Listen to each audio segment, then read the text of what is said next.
When we try to find the integral of the product of two functions, we can do it in two ways. If one function is the derivative of the other, then we can use the method of substitution. However, if that is not the case, then we follow the method of integration by parts. In this module, we will discuss integration by parts. Suppose u and v are two differentiable functions of a single variable x, and we have to find the integral of u into v with respect to x. To achieve this, we start with the derivative of the product of the functions u and v. After this, we integrate both the sides.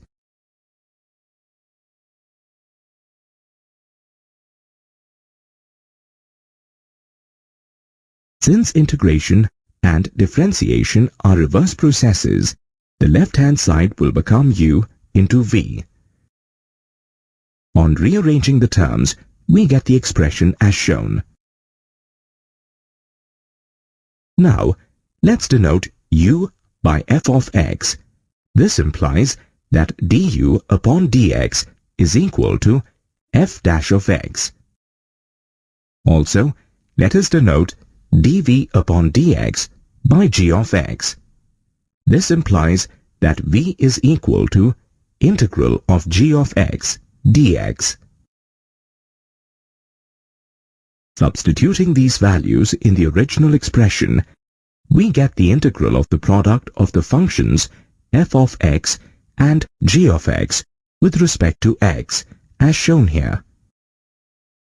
If we take f as the first function and g as the second function, then the integral of the product of two functions can also be defined as the first function multiplied by integral of the second function minus integral of the differential coefficient of the first function into integral of the second function.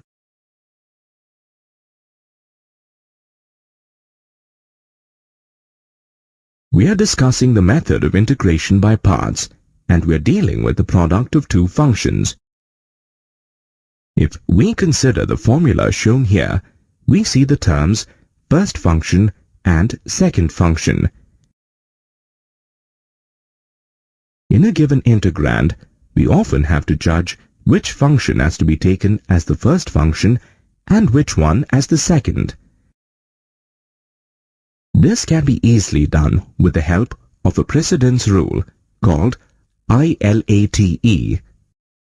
Each letter in this acronym stands for a certain kind of function. I stands for inverse functions, L for logarithmic functions, A for algebraic functions, T for trigonometric functions, and E for exponential functions. We have here an integral to demonstrate the use of this precedence rule. In this integrand, we have an algebraic function, x, and a trigonometric function, sin x.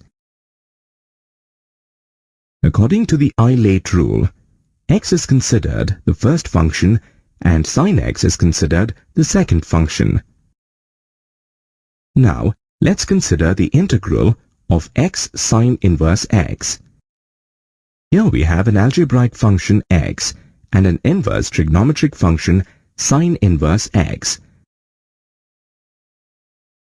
According to the ILATE precedence rule, we should take the sine inverse function as the first function and x as the second function.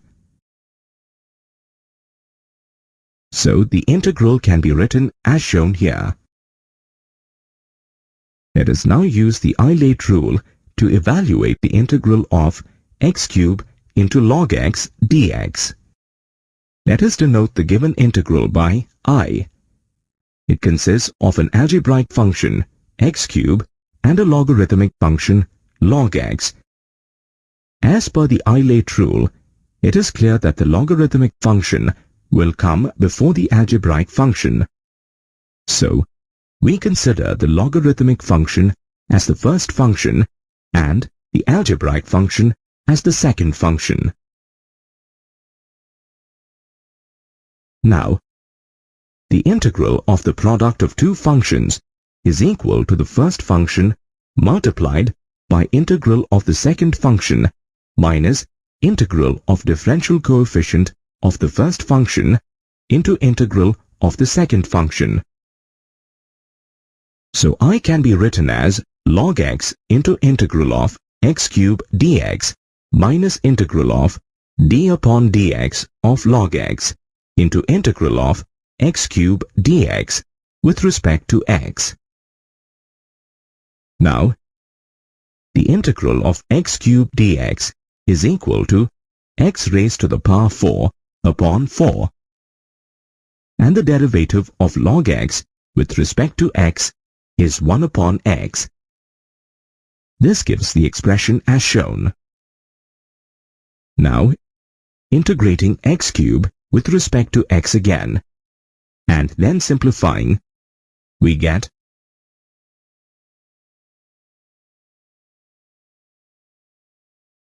I is equal to x power 4 upon 4 log x minus x power 4 upon 16 plus c. Now, let's get back to I late again. This rule can be segregated into three portions, as shown here.